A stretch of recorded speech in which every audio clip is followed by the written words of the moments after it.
Nampak ya dan kaman calon sebagai wali nugari bantu ya kamu. Itu bantu Ogi bantunya. Ada soal lah dulu. Ogi. Iya jelas suah. Apakah Ogi ni kau?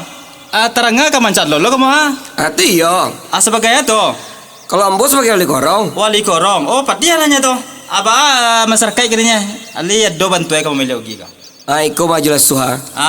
Lata jua sadolahnya lu ado bantu kamu milih le. Ayo payah Ogi.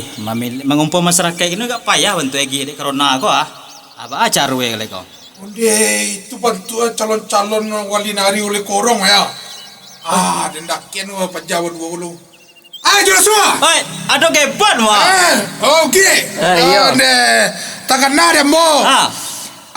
Kamu calon jelas semua jogi kau. Oh, tentu iya. Iyalah, nyaman calon. Masa ada mencalon Ogi namanya. Takkan ada mo. Kalau mencalon, bagus tipe dia siniman organ kau balarang barale. Indah ada ambo melarang doge bot. Siapa larang tu? Apa di korong mau melarang? Oke. Kalau ambo tu ulin kaki nya. Waktu jor apanya? Ada ambo melarang mungkin atasan ate ambo kan mengikut aturan je nya kau. Kalau ambo tu mungkin ada teh lo. Namu tu kayak tu terus jo. Tenang lagi bot. Kalau duduk ambo wiswa, tenang aja lah. Organ kau bebas serunya kau. Tenang tak boleh tagah doh. Kalau lima milih ambo, tapi tak tahu ambo kalau memilih anda lain ambo tak mengerti betul lain. Jadi kalau pilih aja bisa organ. Kalau memilih ambo tenang lah, bebas ya organ kau membuat. Itu. Ya itu bon. Ini tu bon. Ambo kamu mencari cara dulu. Berkeliling-keliling ke rumah-rumah masyarakat. Untuk Inko ndak sebagai kampanye kau doh. Untuk memperkenalkan dirinya masuk mencalon model. Ada tim 10,000 tu. Boleh besar.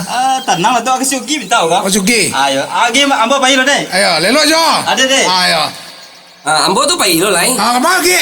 Kalau ambo cari lo sarung tombo lai. Mande tu mau 300 ko.